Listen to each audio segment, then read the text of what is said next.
Inni wajjahtu wajhiya lilladzi fataras samawati wal ardh hanifan wa ma ana minal musyrikin. Itu kalimat yang terlontar dari mulutnya Ibrahim tepat setelah beliau mengalami pengalaman untuk bertemu dengan jati dirinya. Jadi nggak sembarang orang mengawali Islam, ada latar belakangnya. Orang mengawali iman juga ada latar belakangnya, ada pengalaman spiritualnya. Pertanyaan saya, kalian mengawali Islamnya kapan? Kalian mengawali imannya kapan? Itu aja pertanyaan dari saya. Kalau sadar, loh jangan-jangan saya belum mengawali Islam, loh jangan-jangan saya belum mengawali iman seperti yang diajarkan Quran, yang dialami para nabi, para rasul. Maka ketika di sini ada kegelisahan, kalian layak untuk ditolong.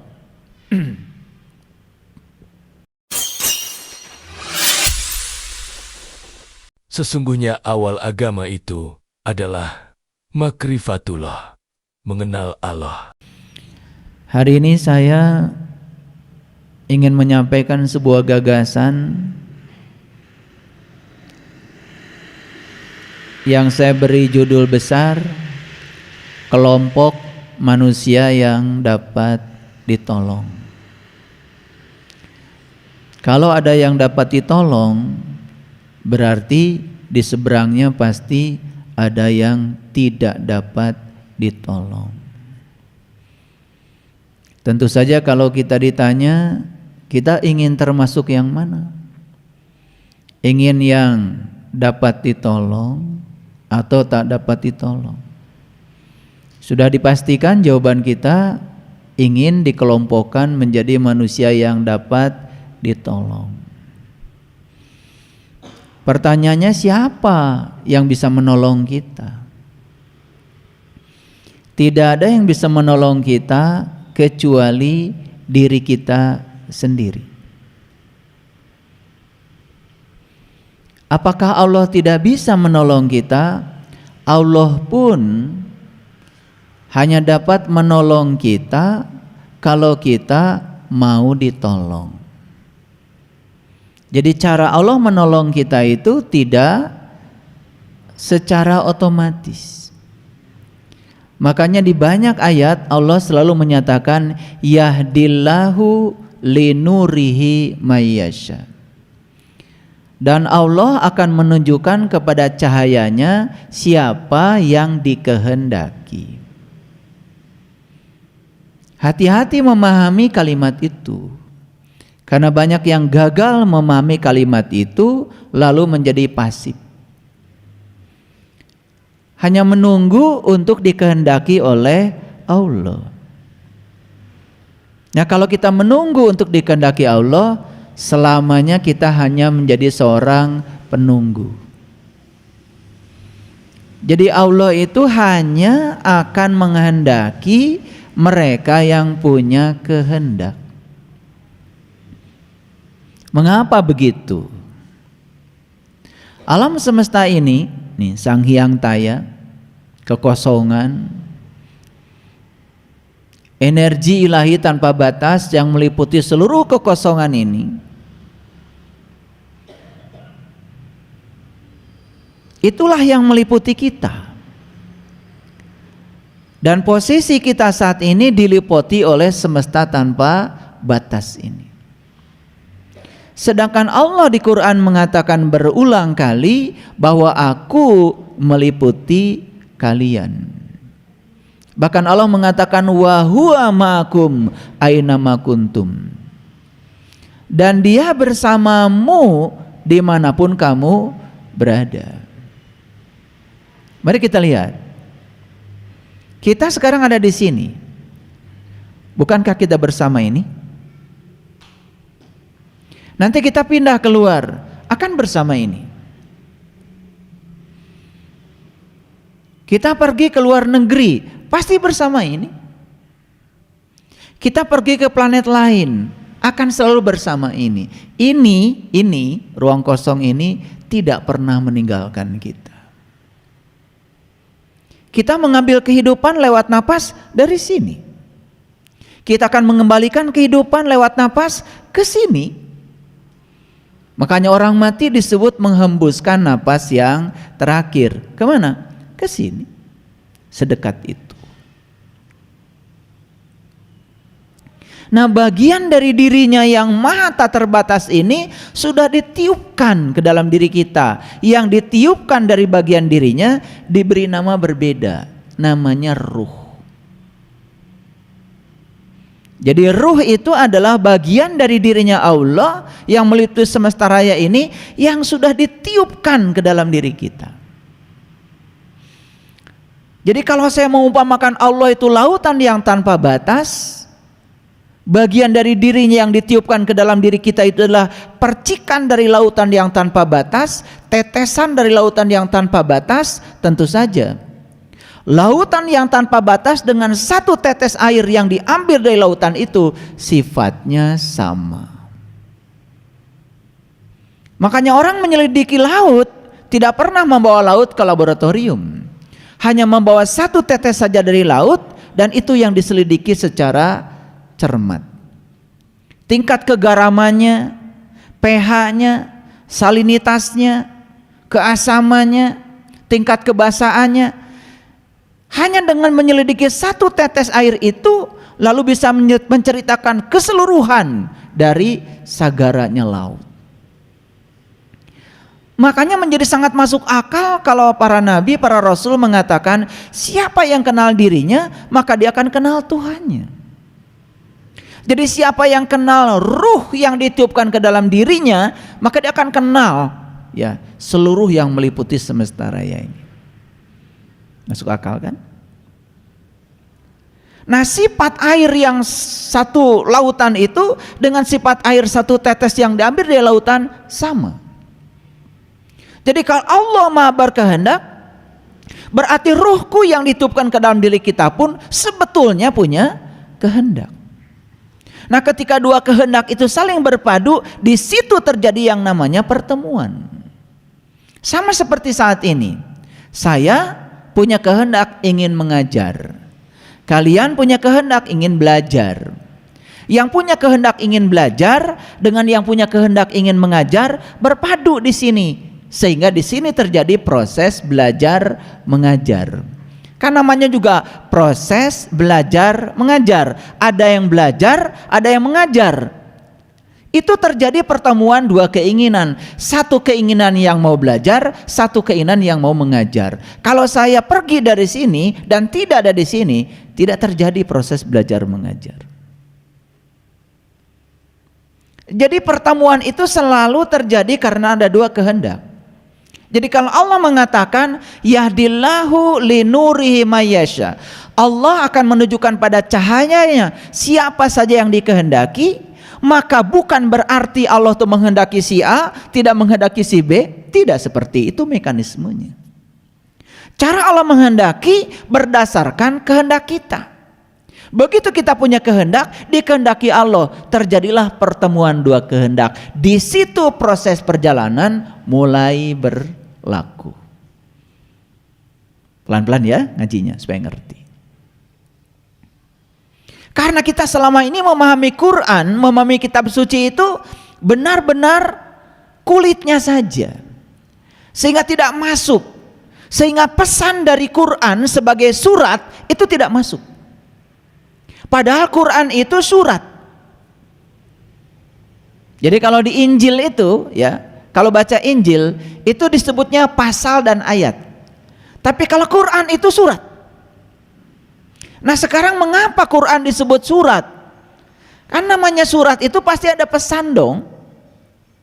Apa kita tidak merasa istimewa ketika kita mendapatkan surat secara khusus dari Dia yang Maha Khusus, penguasa semesta raya ini, yang sering kita sebut Allah.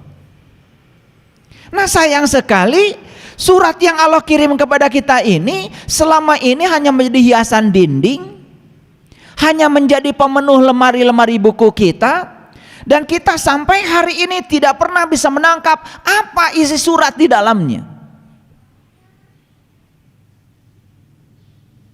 Jadi sepenggal surat yang saya bacakan tadi, yahdillahu linurhi mayyasha, Allah akan menunjukkan kepada cahayanya siapa yang dia kehendaki, itu surat. Pesannya tangkap oleh kita, oh ternyata Allah hanya akan menghendaki mereka yang punya kehendak. Kalau saya tidak punya kehendak, maka saya tidak akan bisa dikehendaki. Itulah orang pertama yang layak untuk ditolong.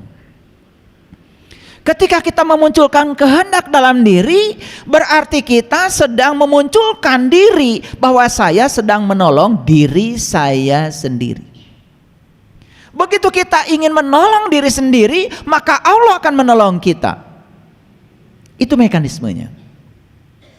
Makanya berulang kali saya menyampaikan di kajian ini, Allah menyatakan di Quran, man kana yarju liqa Allah fa inna ajalallahi la'aj. Barang siapa yang punya kehendak, barang siapa yang berharap berjumpa dengan Allah, maka waktu yang dijanjikan itu pasti datang. Dan waktu itu akan datang hanya bagi mereka yang berharap. Yang tidak berharap, apalagi yang memustahilkan pertemuan itu, yang menyatakan tidak mungkin itu terjadi, sampai kapanpun dia tetap saja tidak akan pernah merasakan pengalaman itu. Nah, kompetensi yang saya bangun hari ini adalah selesai kajian ini kita bisa memastikan apakah saya kelompok manusia yang layak untuk ditolong atau malah justru memasuki kelompok manusia yang tidak layak ditolong karena kita sama sekali tidak bisa menolong diri kita sendiri. Clear ya? Ini saya baru bahas judulnya aja. Judul aja panjang bahasnya supaya ngerti. Karena judul ini tidak datang sembarangan. Semua judul-judul kajian saya itu melewati proses meditasi yang ketat. Jadi kalau judul-judulnya itu berbeda dengan kebanyakan kajian yang kalian kenal di tempat lain, ya itu aja bedanya. Karena saya ngasih judul nggak sembarangan.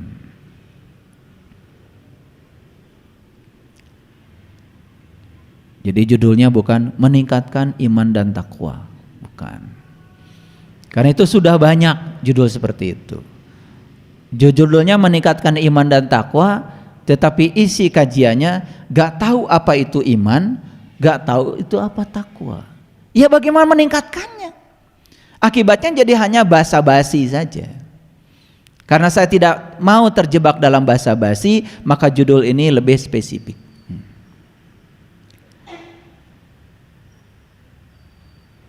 Karena saya sudah berulang kali melakukan riset. Sebagai ilmuwan, saya melakukan riset. Saya tanya ya secara detail, bukan sama kalian. Bukan. Sama orang-orang yang selalu terbuka mulutnya di depan publik. Ketika saya tanya apa iman itu, mohon maaf, jawabannya nggak ada yang jelas. Apalagi kalau kita bicara tingkatan-tingkatan iman, mulai dari ilmu yakin, ainul yakin, hakul yakin, sampai tingkatan tertinggi yang namanya isbat al yakin, wah nggak bisa. Hampir semua umat menyatakan iman itu percaya. Percaya kepada Allah yang gaib, ya sudah percaya saja karena Allah gaib, percaya saja. Padahal itu kan sebenarnya tantangan. Gaib saja susah dipercaya, nyata saja susah dipercaya, apalagi gaib, kan begitu logikanya. Allah tuh gaib bagi siapa? Bagi yang belum tahu. Gaib bagi yang belum tahu, bukan gaib bagi semua orang. Lalu anda yang tidak tahu, lalu mengajak orang lain untuk mengimani Allah yang gaib, sama-sama nggak tahu. Bukankah itu ketololan? Kita saja sehari-hari untuk mempercayai sesuatu kan pengen bukti, bukan? Betul nggak? Iya. Saya sudah transfer ya ke rekening Anda 1 juta. Selesai. Selesai?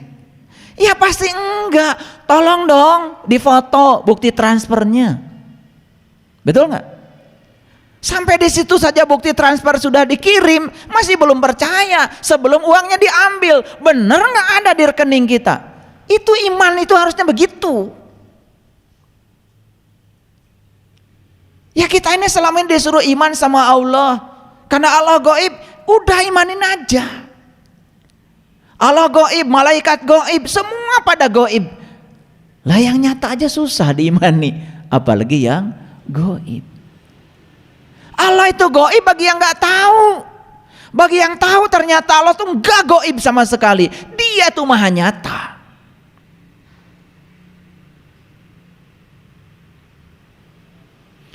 Nah makanya kalau kita bisa bertransisi dari gaib ke nyata, barulah kita mendapatkan iman. Dari ilmu yakin naik menjadi ainul yakin, hakul yakin, sampai puncaknya isbat al yakin. Tidak ada keraguan lagi, sudah teguh kokoh. Itu yang namanya isbat. Isbat, isbat, isbat. Itu. Jadi nama hari namanya Sabtu. Jadi Sabtu itu hari isbat sebetulnya. Makanya siapa yang melanggar perjanjian di hari isbat, di hari Sabtu, maka aku akan kutuk dia menjadi kera yang hina. Kebanyakan kita hanya tahu yang namanya hari Sabtu itu hari sucinya umat Yahudi. Itu saja, itu simbolik. Yahudi bahasa Arabnya hadu. Hadu itu orang yang dapat petunjuk sebetulnya. Jadi Yahudi itu bukan kelompok manusia di negara sana. Siapa saja yang sudah dapat petunjuk itu hadu. Itu bahasa Quran. Maka siapapun yang sudah dapat pertolongan Allah disebutnya Nasoro. Nasoro jadi Nasrani. Ini soal bahasa. Karena nggak ngerti kita gampang aja menjas orang. Ini Yahudi, ini Nasrani. Akibatnya benci aja. Padahal nggak tahu kita. Yang namanya Yahudi itu bahasa Arab, itu dari hadu, orang yang dapat petunjuk. Yang namanya Nasoro itu orang yang dapat pertolongan. Apa kita nggak mau dapat petunjuk dan pertolongan? Saya dari dulu pengen jadi Yahudi, pengen saya jadi Nasrani, karena bagus kan sebetulnya. Cuman karena kita belajar kulitnya saja, yang diajarkan kebencian pada orang, belum tuntas belajarnya, sudah kebencian nih di sini. Kalau sudah ada kebencian, apapun yang dilakukan orang salah semua. Lalu kita merasa diri paling benar, paling hebat. Justru itu orang yang tidak bisa ditolong. Jadi orang yang tidak bisa ditolong itu orang yang merasa dirinya paling hebat, paling soleh, paling suci, paling pinter, dan semua orang salah di luar dia. Itu yang tidak bisa ditolong. Gelas ini, ya gelas yang saya pegang ini, gara-gara penuh sekarang isinya, gak bisa diisi. Karena syarat untuk bisa diisi, supaya bisa ditolong, dia kan harus kosong.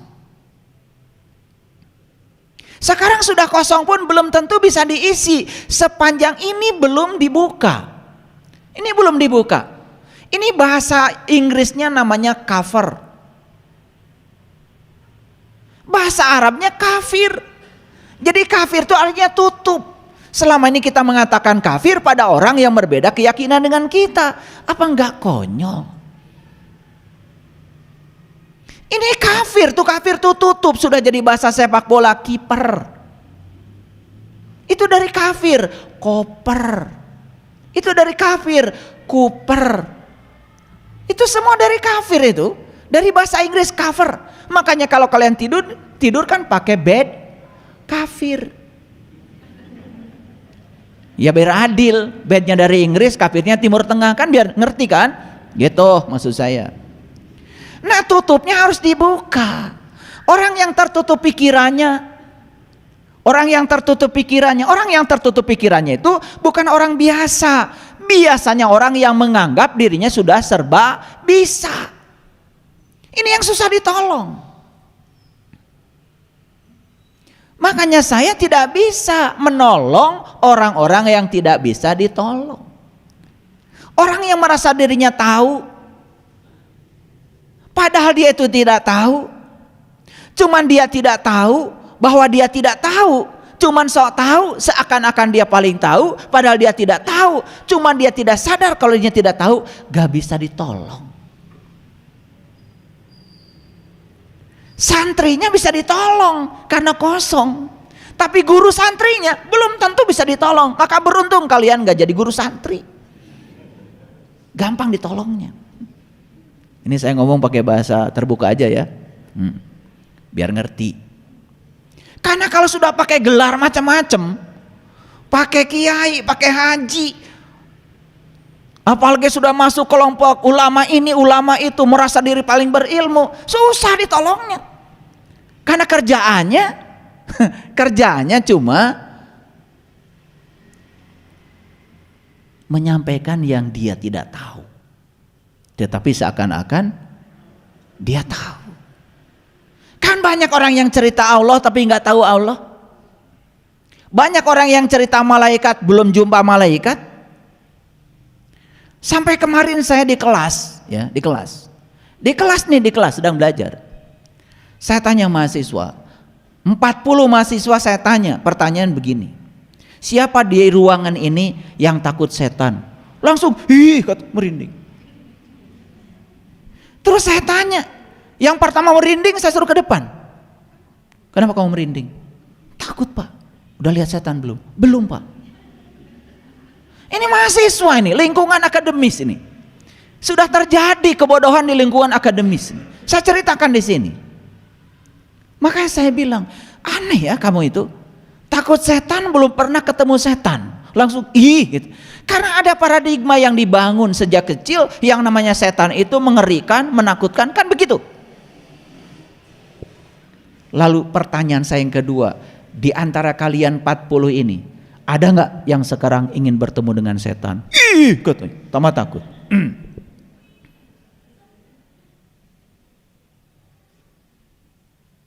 Gak mau ketemu setan. Udah, akhirnya saya panggil seseorang ke depan. Saya lihat dulu yang ngerjakan PR-nya paling jelek. Maju kamu. Ini PR kamu kok nggak selesai, cuma 20%. Kenapa? Sebetulnya Pak, saya tadi malam sudah niat mau mengerjakan PR Bapak. Niat kan? Dari mana niat itu? Dari kesadaran bukan? Gitu. Saya tuh sebetulnya sudah niat mau bangun malam, tapi ternyata malam-malam alarm saya sudah bunyi, tetapi kemudian alarm itu saya matikan Pak. Ya udah, cuma segitu yang bisa saya kerjakan. Saya tanya, itu yang punya niat mau mengerjakan PR itu siapa? Belum tahu mahasiswa. Saya bilang, itu dirimu yang sebenarnya, kesadaranmu. Nah yang bisikin kamu tadi, udah tidur lagi, matikan alarm, siapa? Saya Pak. Nah itu setan.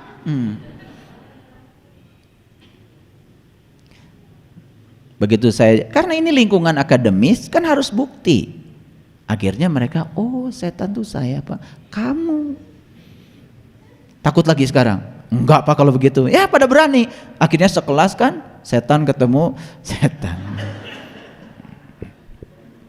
Ya sama, kalian juga yang ketawa paling kencang dulu waktu haji kan? Iya. Ambil batu waktu di Musdalifah, ini paling kencang ketawanya tuh. Pasti ambil batunya paling nafsu. Iya. Semalam di Musdalifah tugasnya disuruh ngambil kerikil, kamu cari batu yang gede.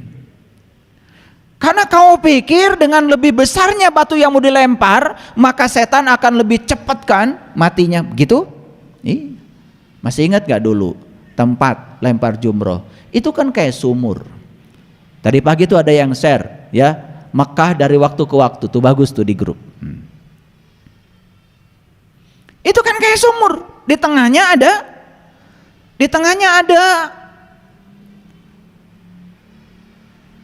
ada simbol. Ya itu, cuman simbol aja. Katanya itu setan. Kan itu yang dilemparin kita waktu umroh, waktu haji. Saking nafsunya kan yang sebelah sini ngelempar, puk, gitu. Ya bukan kena ke setan, kena yang sebelah sana. Nyolot nggak sebelah sana?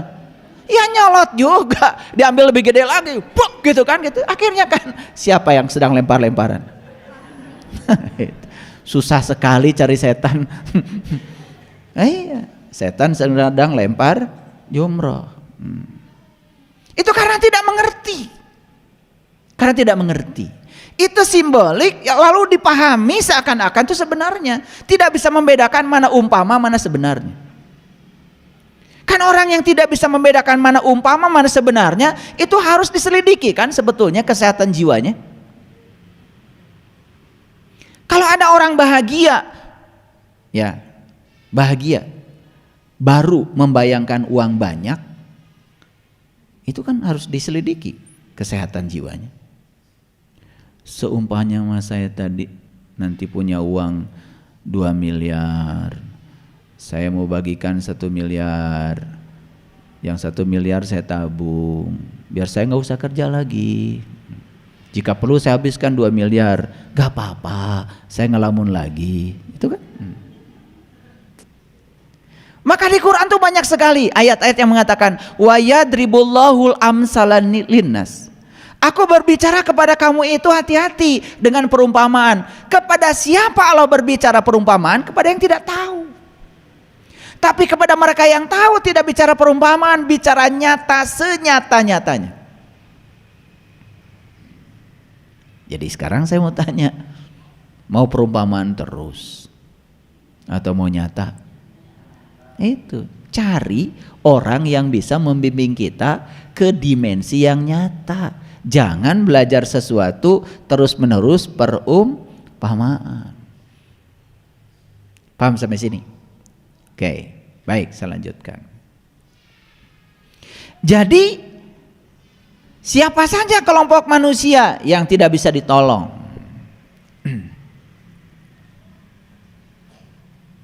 Kelompok yang pertama adalah kelompok manusia yang tidak tahu, tetapi dia tidak tahu bahwa dia tidak tahu.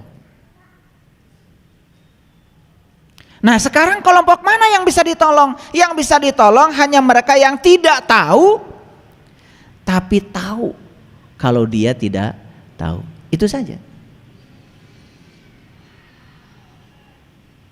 Paham sampai sini? Oke. Nah, sekarang pakai Quran sedikit biar kelihatan ngajinya. Kelihatan dari belakang. Kita bicara agak cepat sedikit. Nah, siapakah orang yang tidak tahu itu?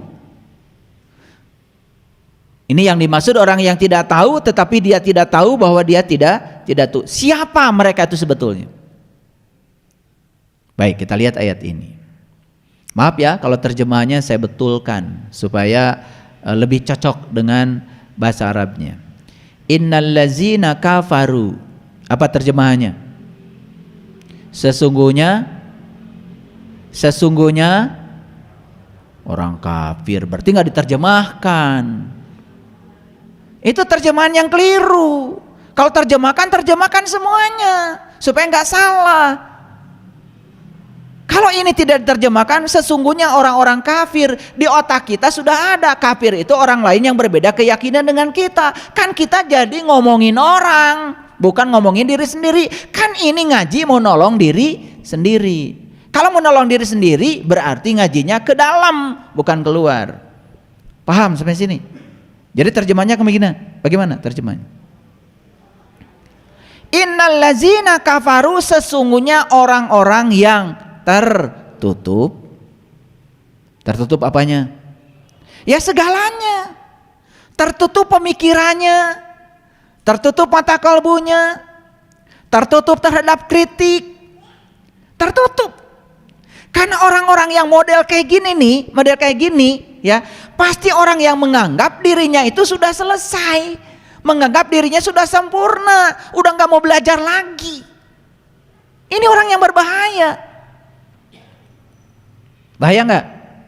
Bahaya. Makanya orang yang semacam ini kata Quran, a'andartahum am lam tumdirhum la yu'minun. Dikasih ceramah, tidak dikasih ceramah, tidak akan berubah menjadi orang yang beriman. Berarti orang ini sudah beriman belum? Sudah beriman belum? Iya belum, namanya juga masih tertutup.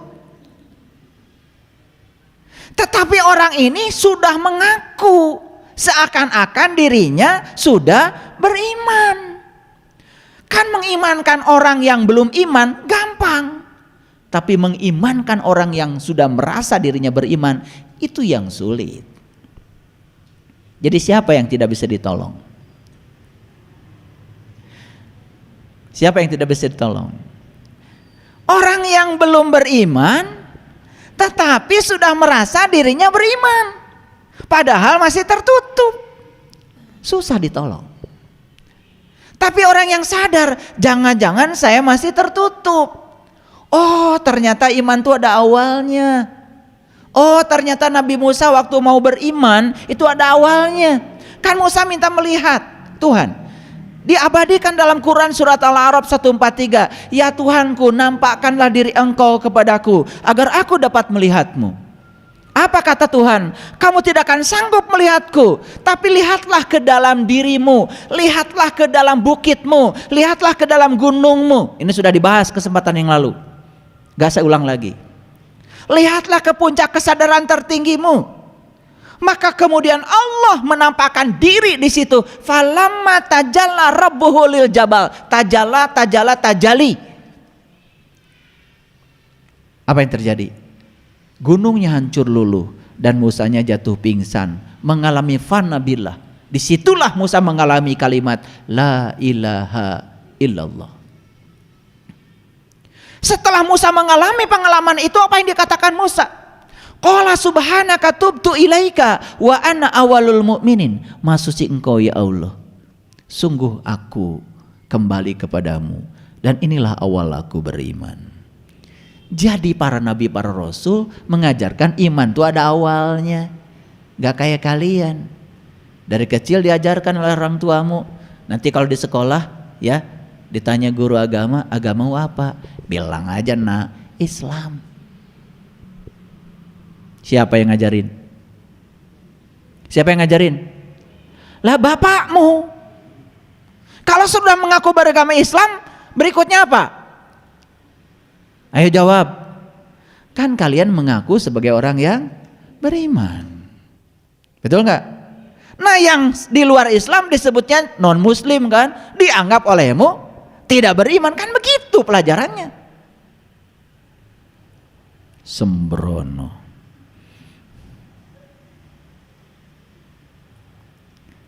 Jadi pertama kali yang ngajarkan kalian tuh agamanya apa? Siapa? Bapakmu.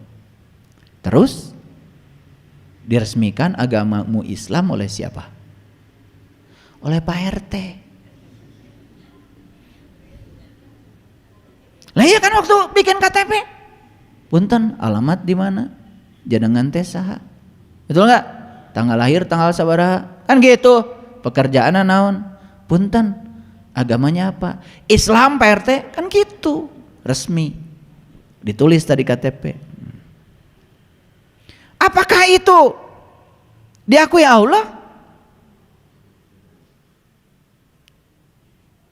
Yo, pernah nggak nanya gitu? Enggak.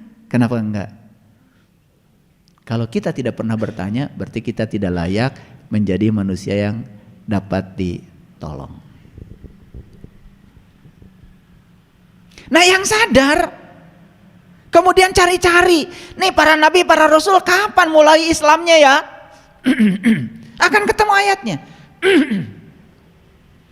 Makanya di Quran kemudian Allah mengatakan inna sholati wa nusuki wa mahyaya wa mamati lillahi rabbil alamin la syarikalah wa bizalika umirtu wa ana awalul muslimin. Di mana itu? Itu diabadikan di Quran surat Al-An'am 162, 163. Siapa yang menyatakan ini awal Islamku? Siapa itu? Nabi Ibrahim. Kapan Nabi Ibrahim mengatakan kalimat itu? Tepat setelah beliau mencari jati dirinya. Ketika bertemu dengan jati dirinya, bertemu bintang, bertemu bulan, bertemu matahari. Selanjutnya apa? Nabi Ibrahim mengatakan, Inni wajjahtu wajhiya lilladzi fataras samawati wal ardh hanifan wa ma ana minal musyrikin. Itu kalimat yang terlontar dari mulutnya Ibrahim tepat setelah beliau mengalami pengalaman untuk bertemu dengan jati dirinya.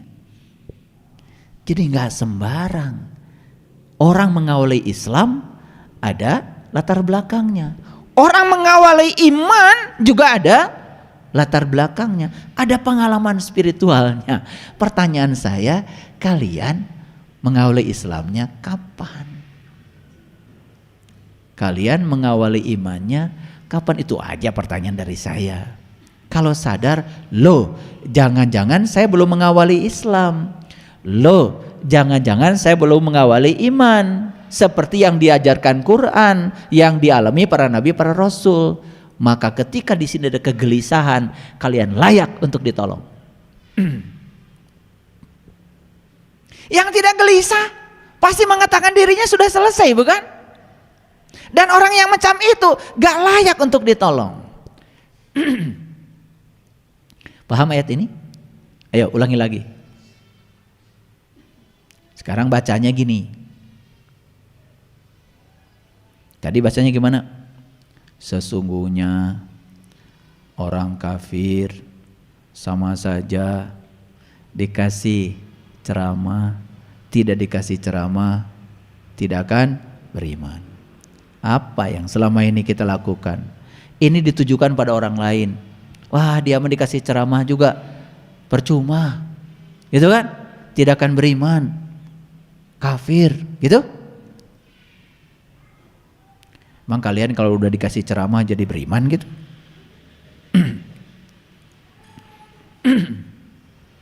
Sekarang coba bacanya gini. Ini teknik baca nih, diajarkan sama saya. Sesungguhnya saya,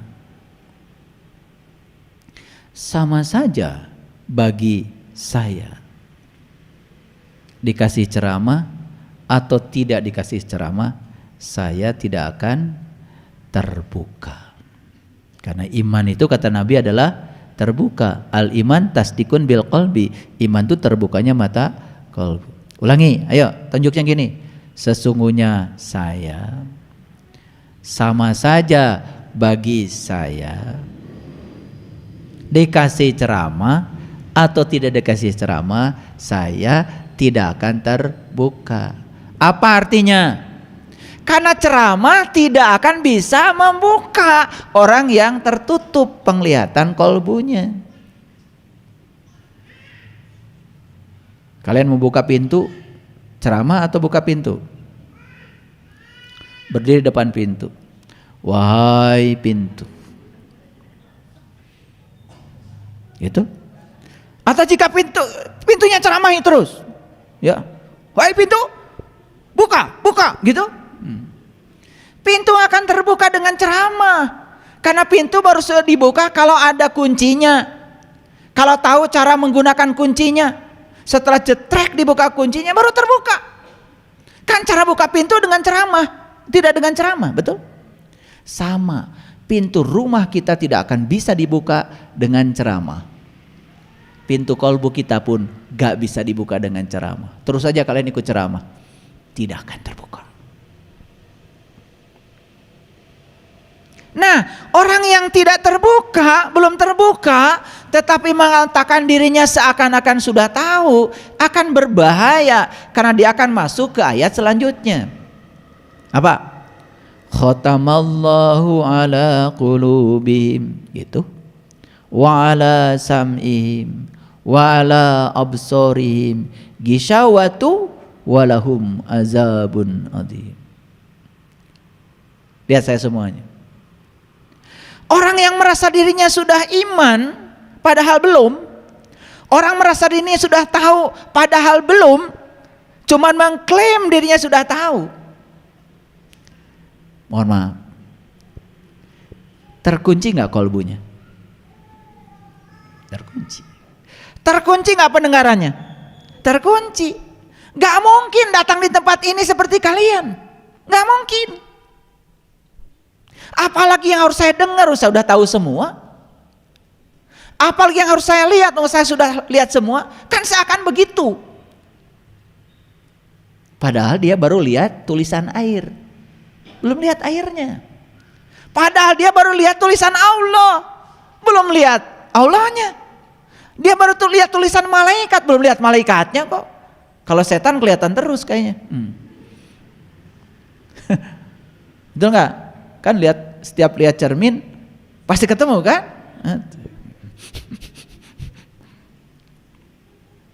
Coba pahami kalimat ini. Sederhana kan? Ini ngajinya ke sini, jangan keluar. Stop, ngaji keluar. Ini ngajinya ke sini. Sesungguhnya sama saja bagi saya, dikasih ceramah, tidak dikasih ceramah, saya tidak akan terbuka. Berarti untuk membuka ketertutupan saya, gak bisa dengan ceramah. Disitulah pentingnya ketemu seorang guru yang bisa mengajarkan bagaimana cara untuk membuka. Harus ada lakunya. Laku itu berarti tindakan dong, paham? Nah mereka yang mengklaim dirinya seakan-akan sudah terbuka padahal belum, mengklaim dirinya sudah beriman padahal belum, mengklaim dirinya sudah tahu padahal belum, dia sedang mengunci pertama kolbunya. Dua, dia sedang mengunci pendengarannya. Yang ketiga, dia sedang mengunci penglihatannya. Itu yang disebut dengan azab. Itu azab yang paling besar. Dan siapa yang ngasih azab itu? Siapa? Ya kamu sendiri. Ini penting nih, saya buka rahasianya sedikit. Karena kalau ada azabun azim, Allah yang ngazab. Masa iya Allah yang maha cinta, maha pengasih, maha penyayang mengazab hambanya sendiri? Gimana sih kamu ngajinya? Kamu motongin bawang di dapur aja, ngelamun, kemudian teriris, sel-sel tubuhmu yang terkoyak oleh pisau di dapur itu dibereskan oleh Allah. Ada nggak Allah di telunjukmu?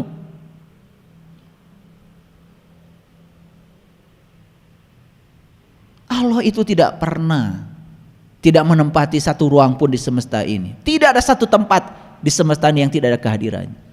Di telunjukmu yang sakit itu, dia hadir. Siapa yang membereskan lukamu itu sampai bagus lagi, sampai tidak berbekas lagi? Siapa? Siapa kalau bukan kehadirannya? Masih mencari-cari kemana-mana? Subhanallah. Makanya orang bodoh mencari Tuhan, tapi orang yang sadar, yang berakal menyadari Tuhan bersamanya. Memang Tuhan batu ali, cari-cari. Ini saya ingin meluruskan ayat ini, karena begitu kata-kata walahum azabun adim, wah itu tuh orang-orang kafir yang berbeda keyakinan dengan kita akan diazab oleh Allah.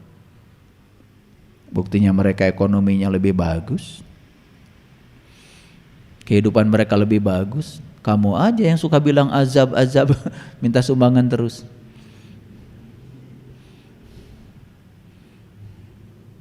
Supaya sadar ini, supaya sadar. Agak kenceng ya, hari ini saya kenceng, makanya bajunya juga berwarna merah. Jadi baju saya itu nggak tahu, pokoknya saya kalau ngambil baju itu cocok dengan judul. Jadi kalau udah bajunya merah itu judulnya merah pasti.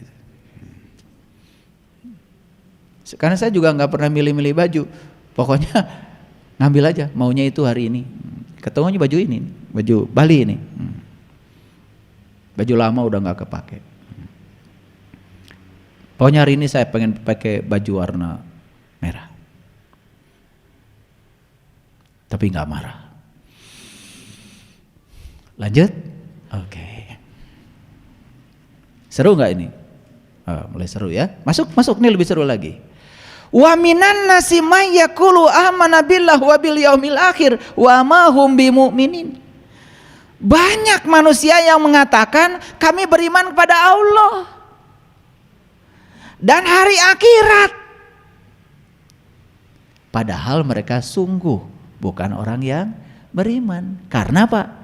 Dia tuh nggak tahu Allah, nggak tahu akhirat. Paling juga kalau yang dia jelaskan kan penjelasan tentang Allah. Emang penjelasan tentang Allah, Allah gitu. Emang penjelasan tentang akhirat, akhirat gitu. Saya tanya, akhirat itu sekarang atau nanti? Tar dulu, sekarang apa nanti? Kan selama ini bilang akhirat itu nanti. Lah kalau akhirat nanti gimana mengimaninya?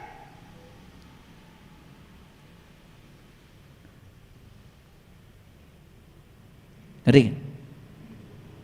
Nanti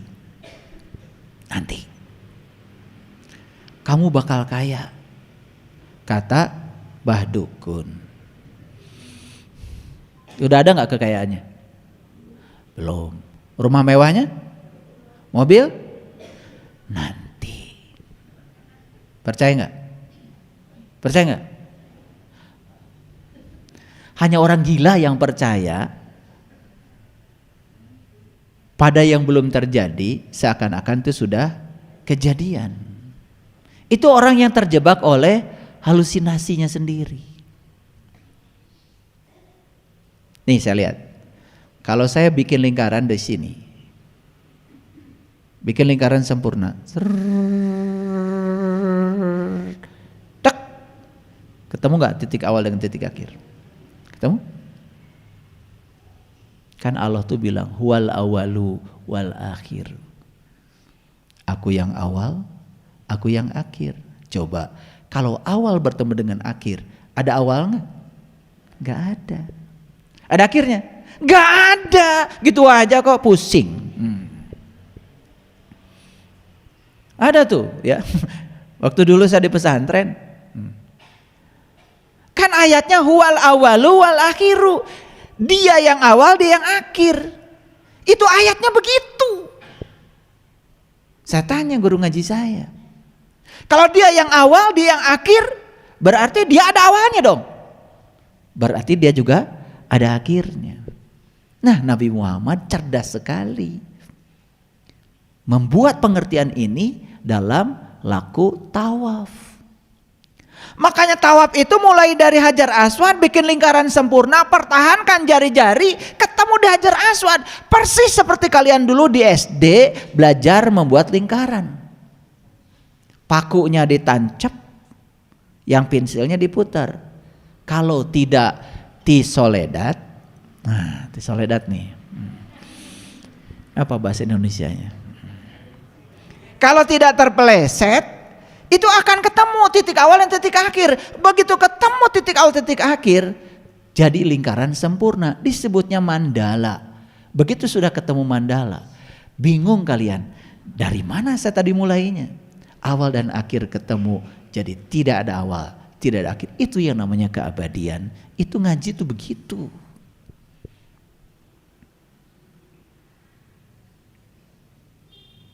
Paham? Pelan-pelan nih ngajinya, kecepatannya 5 km per jam. Wa minan nasi may yaqulu amanna billahi wa bil yaumil akhir wa ma hum bimumin. Dan Allah mengatakan banyak manusia yang mengatakan saya beriman pada Allah padahal enggak tahu Allah. Dan mengatakan saya beriman pada hari akhir, akhirat. Enggak tahu akhirat. Padahal akhirat itu dari kata akhir. Akhir pakai tak marbutoh, akhirat. Kan disebutnya terminal terakhir. Terminal kita yang awal Allah, innalillah. Terminal terakhir kita juga Allah. Awalnya Allah, akhirnya Allah. Jadi apa itu akhirat? Ya Allah. Gitu aja susah. Paham sampai sini? Oke. Baru paham, kalian juga belum mengalami. Kebanyakan. Jadi nggak apa-apa, paham sedikit aja, bagus. Makanya kalau ditanya sama saya, paham tidak? Lumayan. Bingung saya. Paham tidak? Insya Allah. Tambah bingung saya. Makanya kalau paham itu paham atau tidak gitu aja. Paham apa tidak? Itu. Kalau paham bilang paham, kalau tidak bilang tidak, minta diulang. Gitu yang bener ngaji. Insya Allah. Gak jelas. Karena paham itu bukan urusan Allah. Paham itu urusan Anda. Mau paham apa tidak? Itu masalahnya. Paham aja harus. Kata Allah, saya lagi. Oke, perhatikan saya. Banyak gak manusia yang mengaku sudah beriman pada Allah, padahal gak tahu Allah? Banyak gak manusia yang menyatakan beriman pada akhirat, padahal gak tahu akhirat? Karena akhiratnya juga nanti katanya. Kumaha. Padahal iman itu harus dialami kan? Makanya para leluhur kita, para bijak, para suci mengatakan malam yazuk lam ya'rif, yang gak ngalamin, yang gak akan paham. Kalau gak paham, yang gak iman. Oke? Nah, lanjut dulu sedikit lagi. Yukhadi'una Allah wallazina amanu wa ma yakhda'una illa anfusahum wa ma yash'urun. Mereka, siapa mereka? Yang tadi tuh, ya, yang masih tertutup tapi ngaku beriman. Nah, orang-orang yang macam begini nih ditolongnya susah. Kenapa? Karena mereka ini sedang menipu Allah.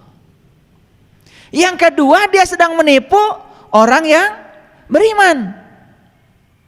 Tertipu nggak orang beriman? Kalau orang berimannya sama dengan dia, cuman ngaku beriman, tertipu. Tapi kalau dia imannya benar dan sudah mengalami, nggak akan tertipu. Nah, ini bahayanya orang yang tidak beriman menipu orang yang tidak beriman. Orang yang beriman sungguhan gak akan tertipu.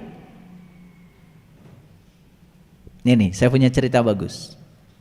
Jadi suatu saat ada seminar tuh di dalam sumur. Tahu sumur gak? Ya. Peserta seminarnya semuanya katak yang ada di dalam sumur. Penitianya katak, pembicaranya katak, pesertanya juga semuanya katak. Jadi katak itu sedang membahas tentang dunia. Di sumur itu, judul seminarnya membahas tentang dunia.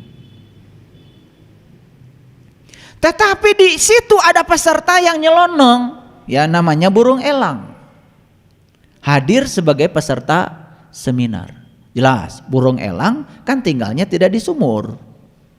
Burung elang tuh terbang ke sana, terbang ke sini, ngeri gak?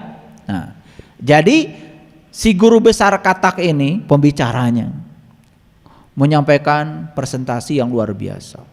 Saudara-saudara katak, saya besar di sumur ini.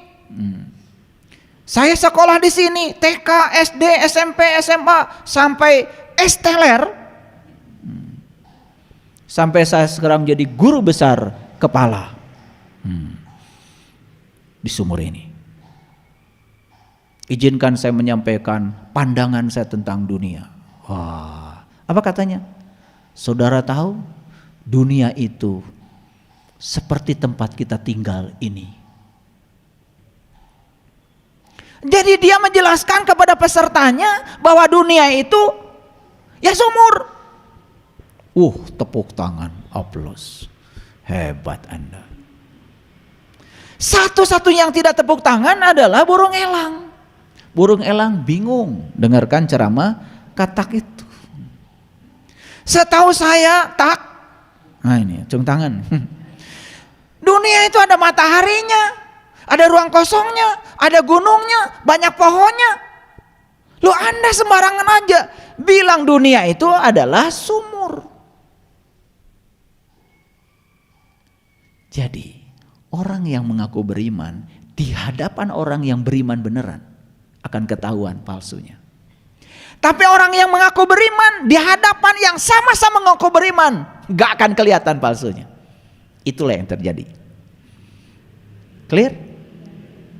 Si katak itu pembicaranya gak kelihatan palsunya di hadapan para katak yang lain. Tapi palsunya dia kelihatan kalau dia belum kemana-mana. Karena dia buat kesimpulan yang keliru. Dia bilang dunia adalah sumur.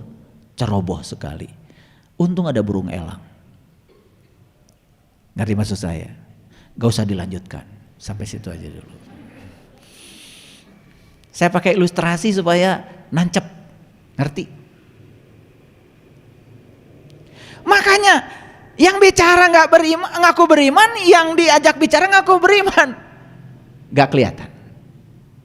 Makanya pengumuman dari saya, kalian yang ngaku beriman, bicaralah di hadapan mereka yang sama-sama ngaku beriman, aman.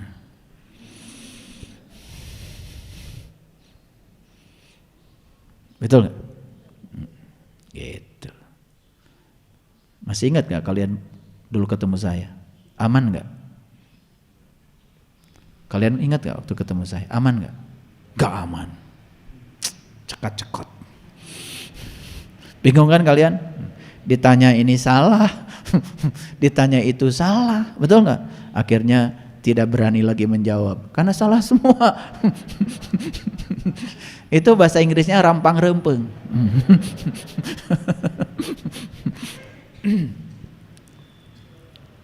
Nah, lanjut sedikit lagi. Fi qulubihim maradun. Ini banyak yang mengatakan kolbu itu hati, itu keliru. Ini tidak cerita penyakit hati. Penyakit hati mah iri hati, tidak bahagia, orang lain bahagia, itu penyakit hati. Ini cerita penyakit kolbu. Makanya aneh. Kalau di Quran itu tidak ada di Quran cerita hati, nggak ada urusan dengan hati Quran tuh. Semua Quran itu urusannya dengan kolbu. Silakan kalau nggak percaya, cari kata hati dalam Al-Quran, nggak ada. Yang ada di Quran kata kolbu. Makanya di sini fi qulubihim maradun, dalam kolbu mereka ada penyakit. Fazadahumullahu marada, penyakitnya tambah parah, tambah kronis. Lihat saya semua, orang yang mengaku beriman, si katak tadi, berbicara di hadapan yang sama-sama mengaku beriman, kasih tepuk tangan gak? Kasih tepuk tangan, nambah gak penyakitnya? Nambah.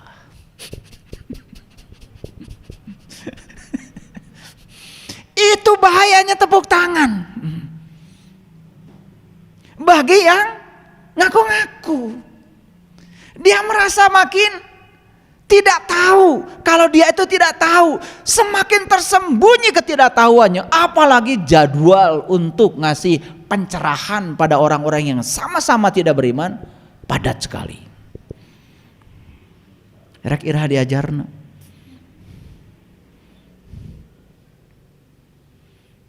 Kahartos. Itu yang di Quran dikatakan fi qulubihim maradun fazadahumullahu marada, penyakitnya tambah parah. Nah, bahasa kedokterannya komplikasi. Makanya di Quran penyakit manusia itu cuma 3. 1, tertutup mata kolbunya. 2, penyakit kulit, penyakit luar. Yang ketiga, matinya kesadaran. Itu diabadikan 3 penyakit itu dalam Quran surat Ali Imran ayat 49. Saya nggak bahas ya, terlalu panjang ini, 1 slide aja belum. Ini baru 1 baris. Itu nanti kalian cari sendiri. Saya udah kasih referensinya. Ya, cari. Jangan percaya sama saya. Usahakan jangan percaya sama saya. Ya. Walahum azabun alim bima kanu yakzibun. Ini kalimat yang terakhir keren sekali. Bagi mereka ada azab yang sangat pedih disebabkan mereka berdusta. Apa dustanya? Apa dustanya? Ngaku beriman. Itu. Jadi ngaku beriman itu dusta.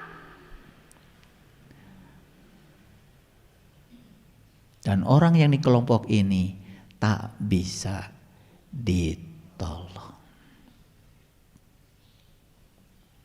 Mau kalian masuk situ?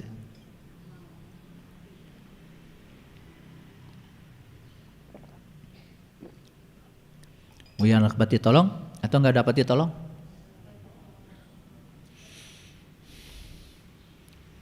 Baik, stop dulu sampai situ. Karena kalau saya teruskan ini jadi kebablasan.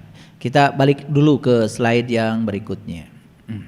Ini masih slide pertama, baris pertama. Ya.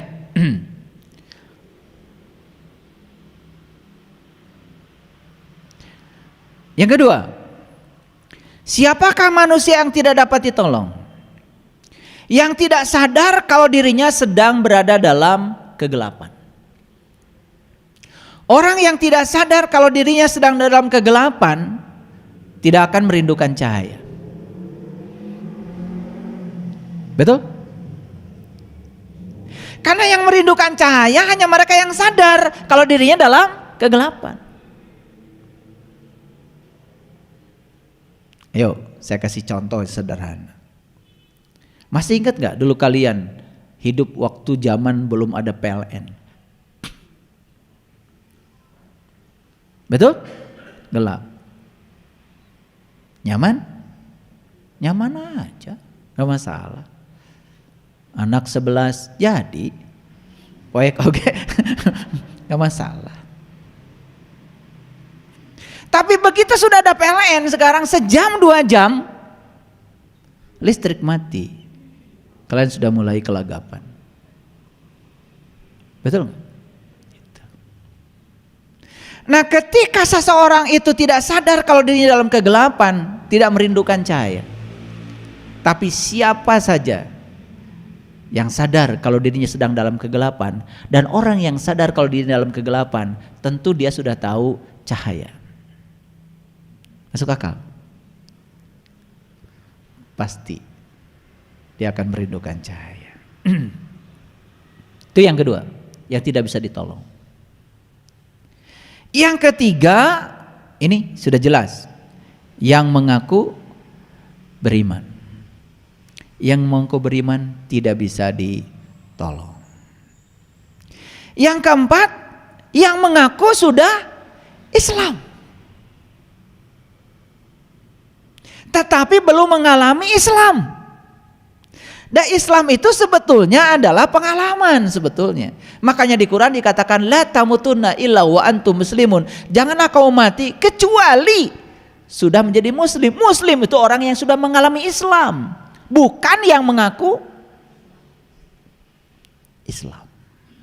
Ngaku gampang? Ngaku gampang. Kalian ngaku presiden juga nggak ada yang larang. Betul? Yang kelima, yang tidak mempunyai kehendak untuk berubah. Kayak patung.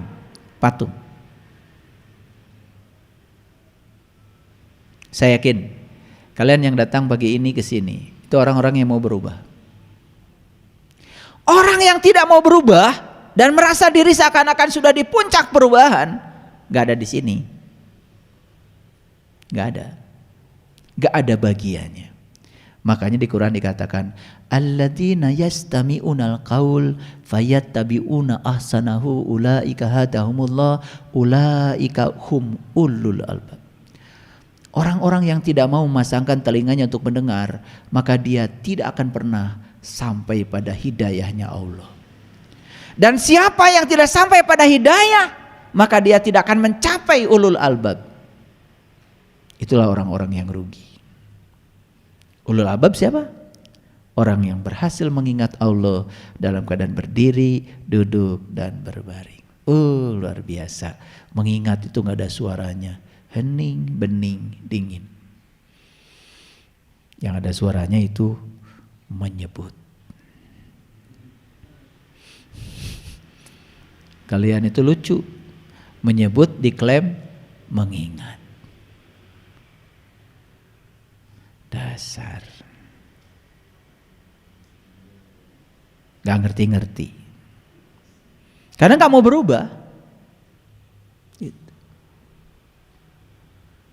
Yang puas menyebut air, selamanya kan gak minum air. Nyebut aja terus. Kalian ketika minum air nyebut-nyebut air? Enggak, lihat. Tuh, cara minum air gini.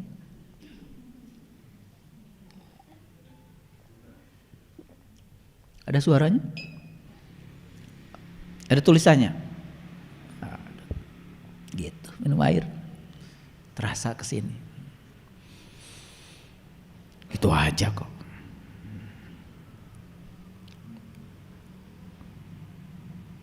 Ya. Ulangi lagi. Kita sudah bicara secara mendetail tentang orang-orang yang tidak bisa ditolong. Ya. Jadi ada setidak-tidaknya saya mencatat di sini ada 6 kelompok.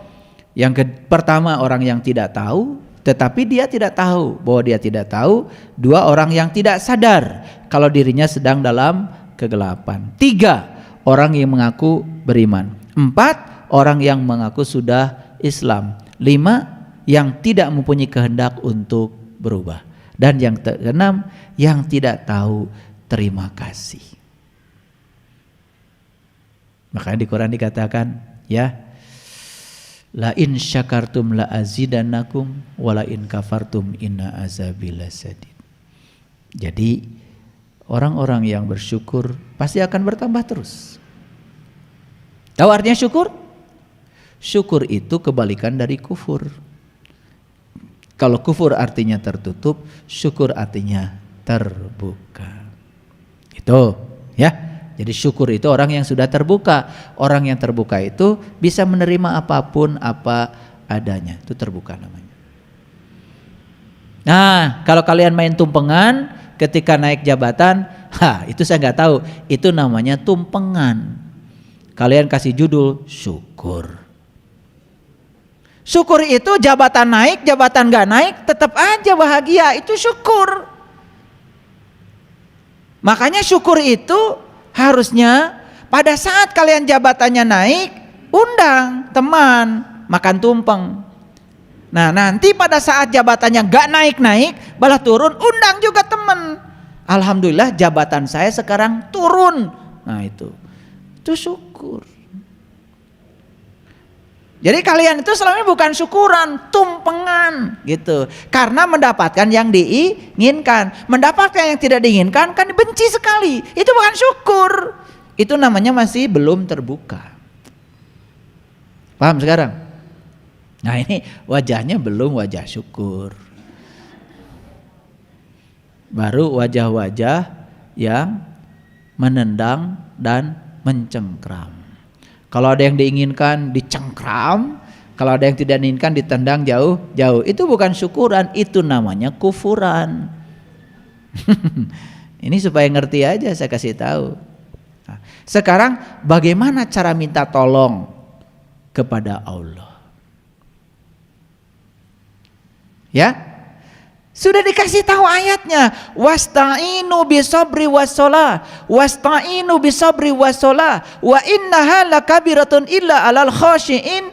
Cara minta tolong kepada Allah itu kata Allah cukup 2. Yang pertama adalah sabar, yang kedua adalah sholat.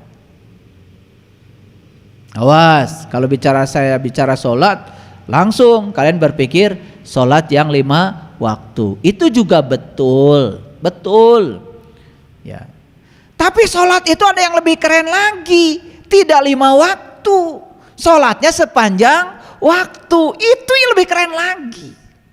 Sesuai dengan arti sholat. Sholat itu artinya adalah waslat. Waslat itu melekat, merasakan kehadiran Allah, gak usah 5 waktu, sepanjang waktu.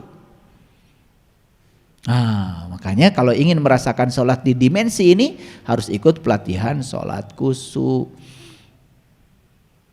baru masuk ke situ. Ini baru bunga-bunganya aja supaya gelisah.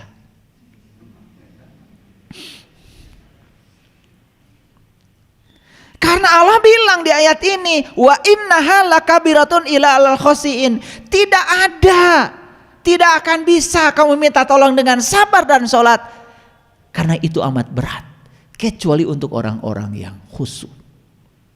Nah, khusyuk itu bukan konsentrasi, khusyuk itu bukan memfokuskan pikiran. Ini yang masalah. Banyak orang-orang sok tahu bilang khusyuk konsentrasi, menciptakan bahasa sendiri.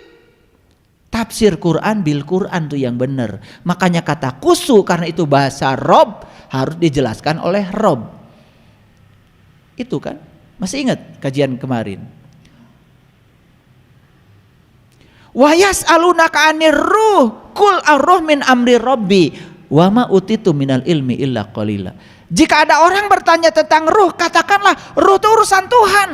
Kalau ruh urusan Tuhan, jangan tanya pada yang selain Tuhan, gitu. Bukan tidak boleh belajar ruh. Selama ini kan konyol. Karena ruh urusan Tuhan, udah gak usah belajar ruh. Kalau ruh itu urusan Tuhan, maka cara belajarnya ke Tuhan. Gitu, jangan ke hantu.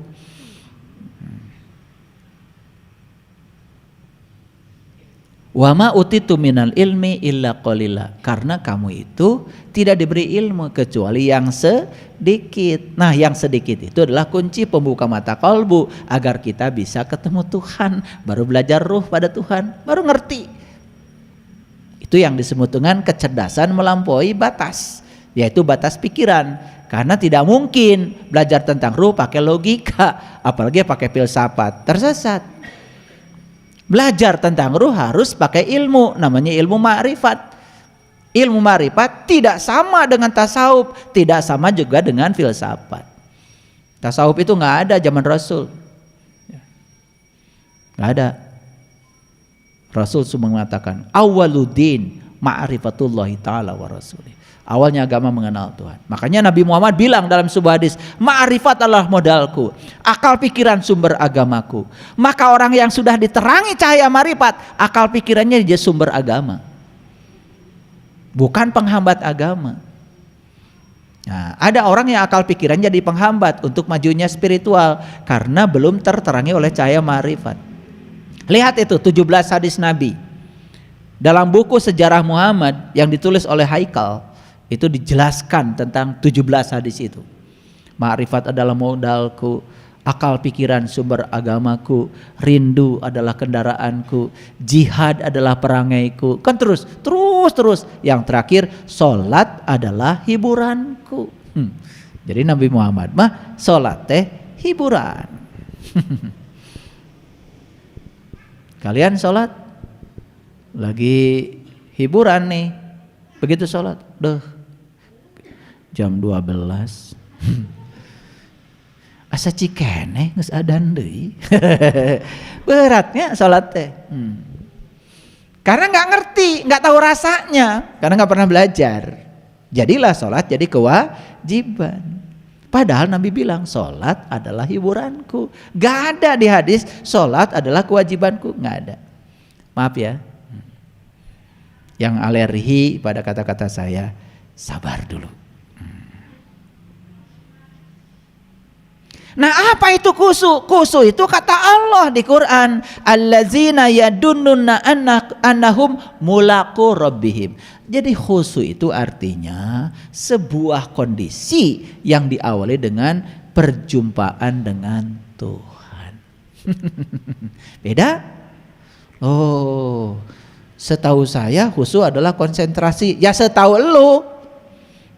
Tapi setahu Allah khusyuk itu adalah suatu kondisi di mana ingatan seseorang bisa ingat kepada Allah karena sudah diawali dengan mulaqu rabbihim, perjumpaan dengan Tuhan. Masuk akal? Nah, Gitu. Harus masuk akal ya.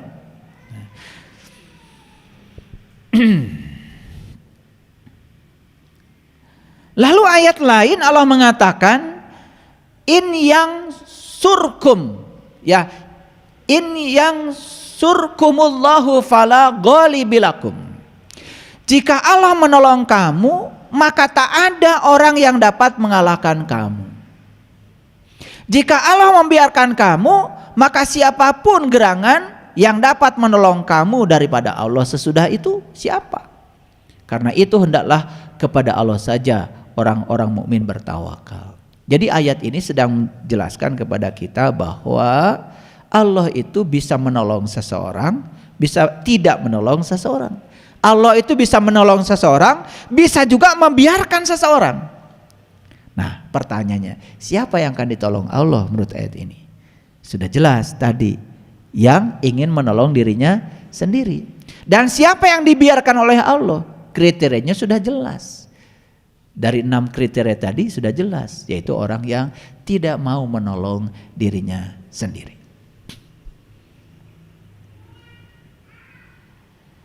Maka ayat ini dipungkas dengan wa 'alallahi falyatawakkalul mu'minin, ya, dan orang-orang beriman itu hanya bertawakal kepada Allah. Siapa yang bertawakal kepada Allah? Yang beriman, yang sudah tahu Allah. Yang belum tahu Allah, bagaimana bertawakal kepada Allah? Allahnya aja nggak tahu. Gitu.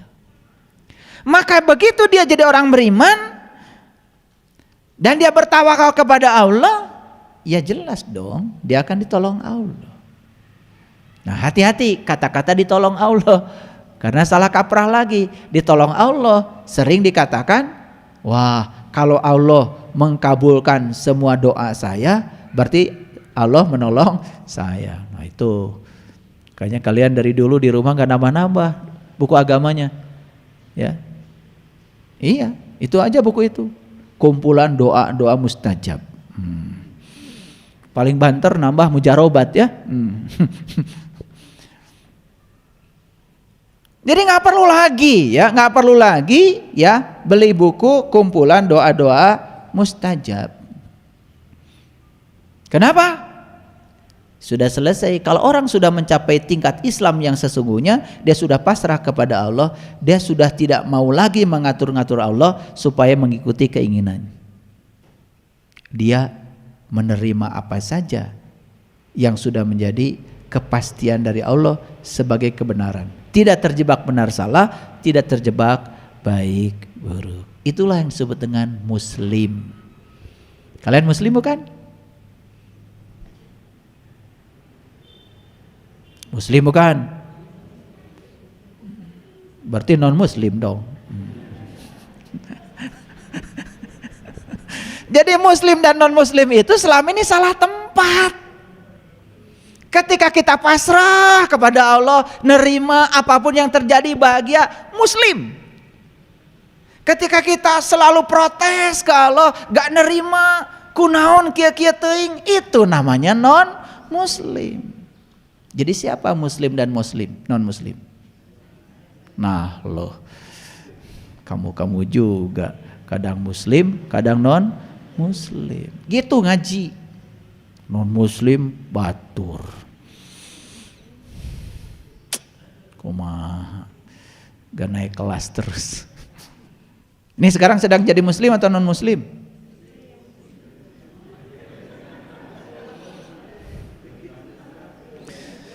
Di sini mah nggak kelihatan. Di sini tuh saya tidak bisa bilang kalian itu muslim, nggak bisa.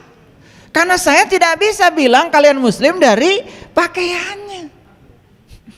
Nah, kalian itu kelihatan muslim atau tidak muslim itu di kehidupan. Wajahnya anggun, senyumnya bersahabat. Ya? Ya. Tidak ada kecurigaan pada orang lain. Bahkan senyumnya bukan hanya dengan mulut, senyumnya sudah dengan mata. Matanya penuh dengan persahabatan. Selalu berbaik sangka pada setiap orang. Dirindukan banyak orang muslim. penuh curiga, senyumnya miring ke kiri, ke kanan nggak ada. Ya toh? Iya, kalau ngomong menyakitkan, kalau bicara penuh dengan fitnah dan hoax. Bagi saya sih yang kayak gitu non muslim. Jadi muslim dan non muslim itu sebetulnya ditujukan ke dalam diri kita sendiri. Stop menunjukkan pada orang lain. Kan tidak elok di sebuah kumpulan kita sedang bersama dengan orang-orang. Kadang-kadang saya mohon maaf di acara resmi kan suka ada begini. Oh, saya akan memimpin doa. Ya, untuk yang non muslim silahkan sesuai dengan kepercayaan masing. Kan gak enak gitu, gak enak. Mau mimpin doa sudah mendiskreditkan orang lain kan gitu. Itu acara resmi dan ini sering terjadi. Saya kalau saya ada di posisi itu, gak enak. Untung aja mereka yang dibilang begitu nggak langsung bubar. Kalau gitu saya mau keluar aja, nggak ikutan doa Anda. Gimana kalau begitu? Doa nggak? Lah mau doa aja yang universal karena Allah tuh mengerti semua bahasa. Ya salah sendiri Anda doanya pakai bahasa tertentu yang tidak mengerti orang. Kenapa sih doanya tidak begini aja? Semoga semua Anda yang di ruangan ini berbahagia gitu. Gitu aja kan? Betul? Kan doanya singkat tapi padat. Udah mendiskreditkan orang, kemudian doanya pun hanya untuk kelompok tertentu. Padahal orang sudah hadir. Saya mau nanya sama kalian, di situasi itu nyaman gak kita? Gak nyaman kan? Betul gak? Gitu. Nah disitulah belajar namanya tepo seliro. Belajar merasa sebelum terasa. Itu yang disebut dengan silih asah, silih asih, silih asuh, silih wawangi. Makanya Hyang Prabu melambangkan ilmunya dengan maung. Maung itu manusia unggul. Manusia unggul itu yang sudah mencapai kebijaksanaan, yang sudah bisa merasakan orang lain sebelum terasa. Nyaan dedehan. Kasaha itu boleh nyaan dedehan. Gitu. Ajaran leluhur kita kan begitu. Ya. Nah. Kita lihat Quran surah Luqman ayat 33. Hai manusia. Nah. Yang dihaikan nih manusia. Yang selain manusia gak dihaikan. Kalian dihaikan gak kira-kira?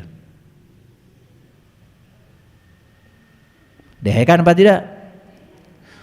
Dihaikan dong. Saya kan manusia. Tapi Quran mengatakan manusia itu yaitu orang yang sudah bisa menggunakan kolbunya, penglihatannya, pendengarannya untuk bertemu Tuhan. Yang belum ulaika kal anam. Maaf ya. Jadi yang dihaikan di sini siapa? Hanya manusia. Yang ngaku manusia gak dihaikan. Apakah semua yang di ruang ini dihaikan? Saya gak tahu. Tanya pada dirimu, layak gak saya untuk dihaikan? Gitu aja. Tanya dirimu sendiri. Karena di Quran surat Al-A'raf dikatakan walaqad darana li jahannam katsiran minal jinni wal ins lahum qulub la yafqahuna biha wa lahum adzanun la yasma'una biha wa lahum ayunun la yubsiruna biha ulaika kal an'am bal hum adall. Mereka yang punya kalbu tetapi tidak digunakan untuk memahami, melihat dan mendengar. Ulaika kal an'am. Jadi kalau baru bisa melihat dan mendengar dengan telinga luar, bukan dengan telinga kolbu kita, itu tidak dikategorikan sebagai manusia. Makanya saya membuat buku judulnya Menjadi Manusia. Kersaha eta buku teh.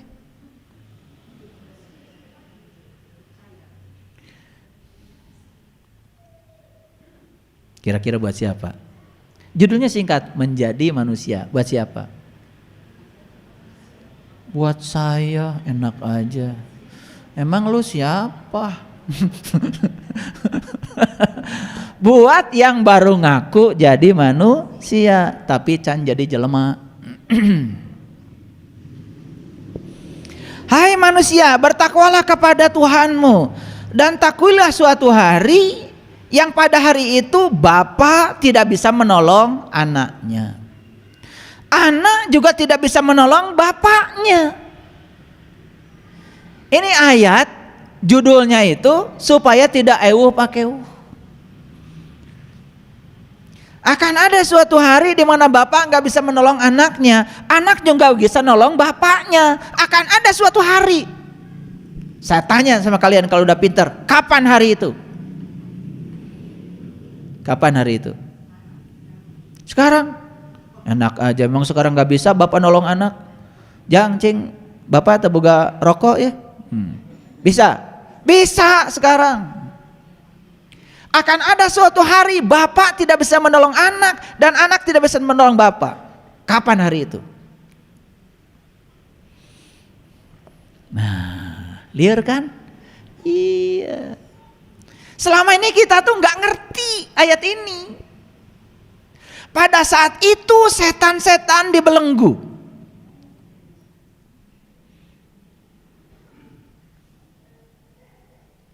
Dibelenggu. Nyubit aja nggak bisa. Pada hari itu ya ngomongkan orang pun nggak bisa. Pada hari itu melihat kesalahan orang pun nggak bisa. Dah jawabannya gitu aja. Liar-liar sekalian. Karena kalau saya buka terlalu dalam ini berbahaya nih, aurat. Paham maksud saya? Ya, yang paham maksudnya, yang nggak paham nggak saya tanya. Akan ada suatu hari bapak tidak bisa menolong anak dan anak tidak bisa menolong bapak. Pada saat itu kalian sedang berhadapan dengan diri sejati kalian sorangan-sorangan. Gitu. Tambah jelas ya? Udah sampai situ aja. Sesungguhnya janji Allah adalah benar, maka janganlah sekali-kali kehidupan dunia memberdayakan kamu, dan janganlah ya setan memberdayakan kamu. Jadi setan itu adalah diri kamu yang palsu saat kamu diperdayakan oleh dirimu sendiri, pikiran. Gitu. Jadi saya sampaikan selamat ya untuk kalian yang sudah bisa menolong diri sendiri. Bapak menolong dirinya sendiri, anak bisa menolong dirinya sendiri. Kan hari itu bapak tuh bisa mau budak. Budaknya tuh bisa ngajakan kolotna. Sewang-sewangan sendiri-sendiri. Disitulah kalian sedang ikro kitabaka kapa binapsika al yauma alaika hasiba. Di situ kalian sedang membaca kitab amalmu sendiri-sendiri tanpa orang lain. Hebat gak Allah? Hebat. Dan kitab amalmu gak bisa dicontek pada siapapun karena orang lain gak bisa masuk. Hanya kamu sendiri yang melihat kitab amalmu sendiri. Bukankah sebegitu agungnya cara Allah menyembunyikan aib kita?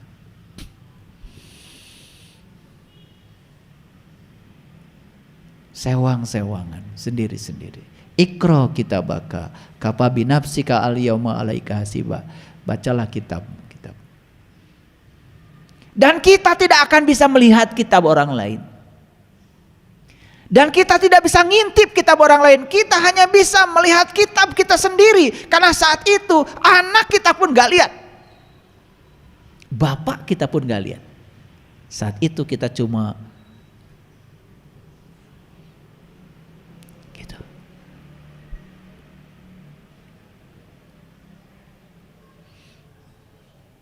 ini yang jarang dibicarakan. Dan yang lucunya banyak yang tidak merindukan hari ini. Saat itu tidak dirindukan.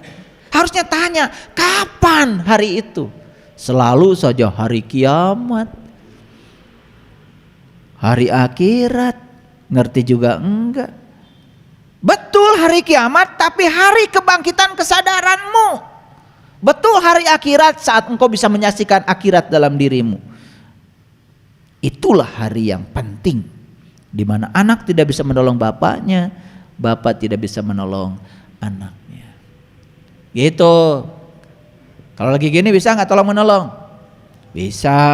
Yang nggak mau nulis, nggak punya pensil masih bisa. Sekarang mah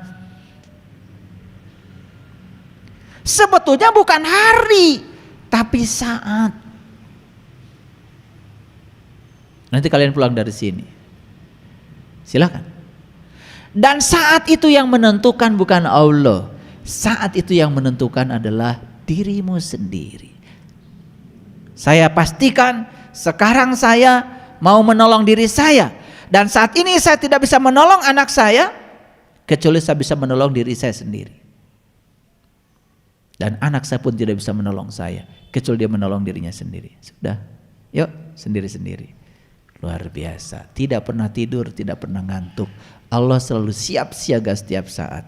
Kapanpun kamu datang, beliau selalu menyambut labaikallah. Waduh, ini ya saya kasih tahu. Kalau Quran 30 juz ini dibedah benar-benar nih cara ngebedahnya. Ya, dengan pendekatan spiritual dari pengalaman, tambah pendekatan saintifik, lihat struktur bahasanya, lihat struktur sastranya, lihat etimologinya, lihat asal usulnya, dikupas secara dalam. Merinding. Dan isi Quran yang 30 juz itu cuman satu. Bagaimana cara kita mengenal jati diri kita sendiri? Makanya 30. Juznya bukan 31, 30. Karena 30 itu 3 dan kosong. Kalau kau sudah bisa kosong, maka kau akan bisa tahu yang 3. Nurullah, Nur Muhammad, Nur Insan. Taeta Quran teh ribut wae. Jadi membaca Quran yang 30 juz yang sebenarnya itu hening bening, yang ada cuman air mata. Yang ada cuman hangat-hangat air mata. Gak ada suaranya. Tidak berbahasa Arab, tidak berbahasa Indonesia, tidak berbahasa Sunda, tidak ada bahasa, cuma ada satu bahasa, bahasa Rob, bahasa rasa, bahasa cinta.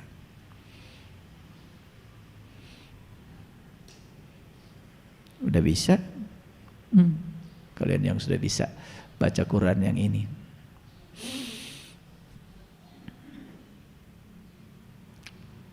Luar biasa.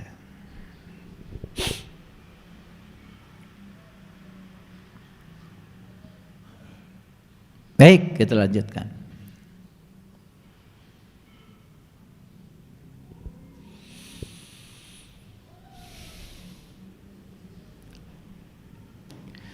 Dalam Quran surat Al-Hadid ayat yang ke-25, Allah menyatakan, sesungguhnya kami telah mengutus utusan-utusan kami.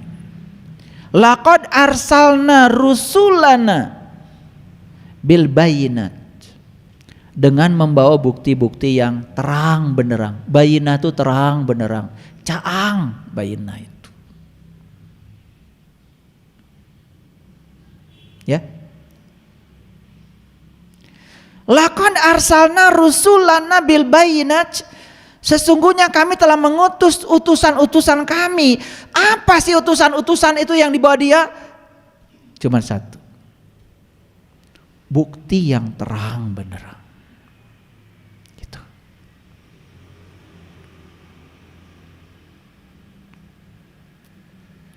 Dan bukti itu nyata, bisa dirasakan, bisa dialami sekarang, di sini, saat ini. Wa anzalna ma'ahumul kitab, dan kami turunkan bersama mereka kitab. Ini enggak cerita Quran, cerita kitab. Dan banyak yang masalah artikan. Begitu ada kata kitab, langsung aja diterjemahkan Quran. Beda. Quran itu dari kata qara'a yaqra'u Qur'anan, bacaan. Kitab ya kitab. Makanya di Quran perintahnya baca kitab. Ya baca kitab harus punya kemampuan membaca. Kan di Quran perintahnya ikra kitabaka. Ikra kitab, bacalah kitabmu. Nah, untuk membaca kitab harus punya kemampuan membaca. Gimana cara mempunyai kemampuan membaca? Ya, membacanya bukan dengan mata itu, tapi gunakan mata yang diberikan Allah yang tanpa batas. Sesungguhnya kami telah mengutus utusan-utusan kami dengan membawa bukti yang nyata, dan telah kami turunkan bersama mereka Alkitab dan mizan. Mizan itu sering disebut dengan neraca. Neraca itu sering disebut dengan keadilan. Makanya ketika Krishna memberikan ceramah di padang Kuruksetra pada Arjuna, siapa Arjuna? Arjuna itu lambang simbolisasi dari manusia, dan Krishna itu lambang seorang guru ya, yang diberi kemampuan untuk bisa mengajarkan ilmu sejati pada manusia. Ini adalah dialog antara guru dan murid.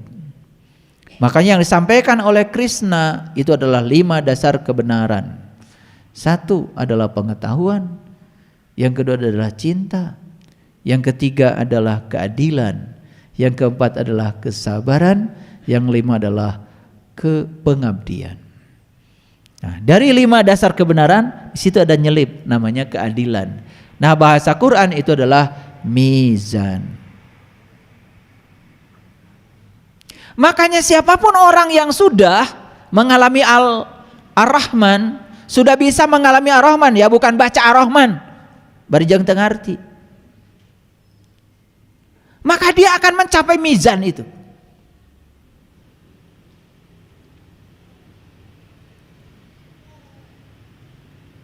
Makanya Ar-Rahman selalu 2 kan?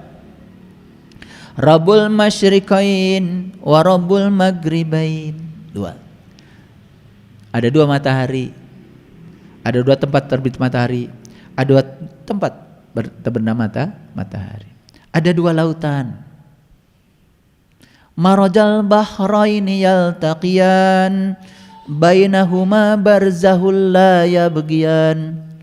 2. Jadi selalu 2. Makanya kalau kita berbicara tentang neraca, tentang keadilan, selalu 2. Lihat saya semuanya. Mendengarkan satu pihak, kita sedang berada dalam kegelapan. Kalau kita mendengarkan 2 pihak, maka kita akan dapat pencerahan. Makanya hati-hati kalian. Kalau ada yang ngadu-ngadu satu pihak, kalau kalian respon, kalian langsung memposisikan kalian dalam kegelapan.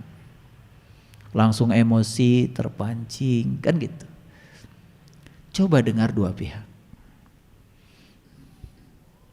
Kalian akan dapat pencerahan. Disitulah yang disebut dengan mizan. Itu namanya keadilan. Ya, gitu. Makanya coba hakim, dengar terdakwa bicara apa, dengar jaksa bicara apa. Karena jaksa ditunjuk oleh negara untuk memberikan tuntutan. Jaksa tentu saja dari polisi, hakim kan di tengah aja. Tuh. Maka disebutnya juga hakim. Itu nama terlalu tinggi kalau menurut saya. Karena hakim itu orang yang bijaksana, orang yang sudah berada di titik tengah, tidak terpengaruh oleh apa kata terdakwa, tidak juga terpengaruh apa kata jaksa. Dia sudah di titik tengah, hakim. Makanya kalau mereka-mereka ini yang jadi hakim sadar kalau itu nama yang sangat tinggi dan mulia, itu nama Allah, maka dia akan gunakan raca itu, mizan namanya. Dan memang sih syarat untuk mendapatkan mizan itu harus tahu dulu kitab. Gitu. Jadi kalau untuk tahu kitab apa? Ya untuk tahu kitab ya dia harus ketemu guru. yang membawa bukti yang nyata. Makanya coba lihat struktur bahasanya. Sesungguhnya kami telah mengutus utusan-utusan kami dengan membawa bukti yang nyata, dan kami telah turunkan kepadanya kitab. Siapa yang dapat kitab, maka dia akan mendapatkan raja. Itu. Jadi sekarang ada situasi yang sangat menyedihkan, di mana ada penangkapan terhadap orang-orang yang justru bergerak di bidang hukum, ya, itu kan tentu saja. Nah, menurut saya sih sederhana, mungkin belum tahu kitab sejatinya, baru tahu KUHP aja.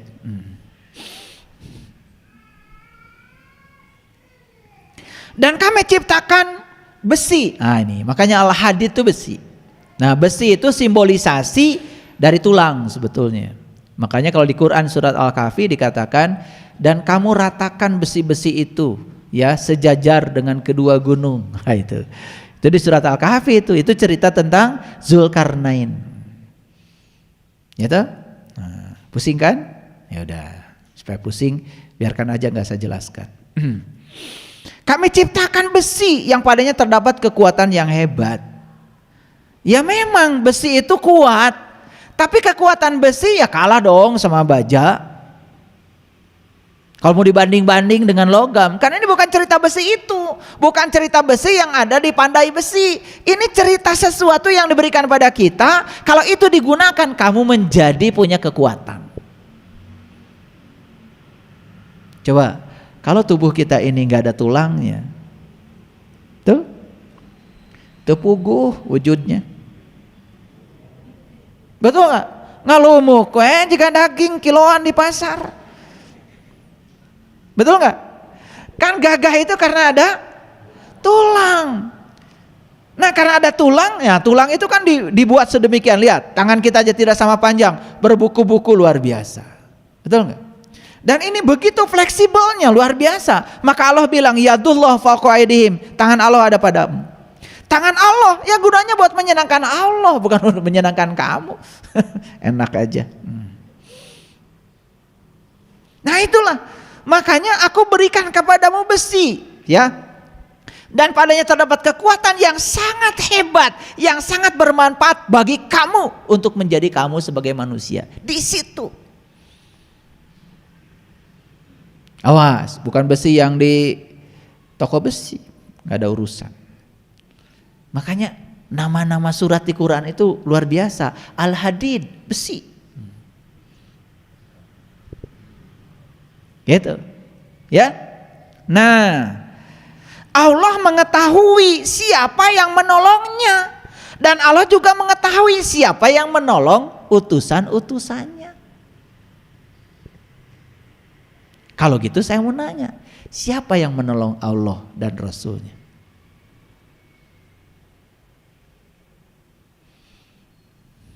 Emang Allah perlu ditolong? Tentu saja. Nur insani ini harus selalu menyatu dengan Nurullah dan Nur Muhammad. Ketika Nur insani ini selalu menyatu dengan Nurullah dan Nur Muhammad, maka kekuatan Nurullah dan Nur Muhammad ini menjadi kekuatan Nur insan. Itulah yang akan menyebabkan kita menjadi insan kamil. Jadi sebetulnya yang perlu ditolong bukan Allah dan Rasulnya.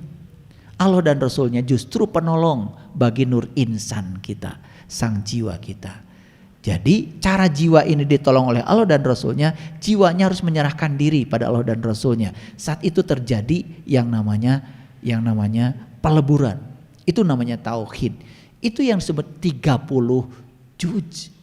Taeta 30 juz. Mun geus bisa kadinya mah hatam langsung. Gitu. Kalian mah tamat we ayo. Beda tamat jeung hatam. Tamat mah eta nu hamur tumpeng teh. Sesungguhnya Allah Maha Kuat lagi Maha Perkasa. Makanya di sini dikatakan, perhatikan, ini ada yang saya tebalkan. Dan Allah mengetahui siapa yang menolongnya, dan rasul-rasulnya secara tersembunyi. Nih, saya bacakan bahasa Arabnya supaya kalian percaya. Mayang surhu wa rasulahu bil ghaib. Jadi cara menolong Allah dan Rasulnya itu dengan cara tersembunyi. Gitu. Karena aurat kalau tidak tersembunyi. Keren Quran ya? Keren gak? Gitu. Baru tahu hari ini ya kalau Quran keren ya. Ya ayyuhallazina amun in tansurullah yansurkum wa yusabbit aqdamakum. Ini ayat sering juga dikasih embel-embel. Hai orang-orang beriman, tolonglah agama Allah, maka Allah akan menolong kamu. Kan suka begitu? Pertanyaan saya, kalau kita harus nolong agama Allah, Allah agamanya apa? Kan harus jelas dulu yang mau ditolongnya, betul nggak? Kalau Allah agamanya tertentu, emang Allah harus beragama? Kalau gitu tanya lagi, sejak kapan Allah beragama? Berarti dulu Allah kafir dong. Allah aja harus beragama, keterlaluan. Makanya di sini nggak ada agama, nggak ada. Intan surullah yansurkum, ya. Hai orang yang beriman, tolonglah Allah, niscaya Dia akan menolong kamu dan akan meneguhkan kedudukanmu. Gimana cara menolong Allah? Sudah dijelaskan di ayat sebelumnya. Cara kau menolong Allah dalam keadaan gaib, dalam keadaan tersembunyi, satukan nur insanmu dengan Allah dan Rasulnya. Itulah cara menolong Allah. Maka Allah akan menolong kamu dan luar biasa, wa yusabbit aqdamakum, dan Allah akan meneguhkan kamu. Gitu. Nah, setelah saya urai secara panjang lebar ini tambah pusing atau tambah mengerti? Ya, yang tambah pusing saya doakan semoga suatu saat bisa membebaskan kepusingannya. Yang tambah mengerti saya doakan semoga tambah kuat imannya.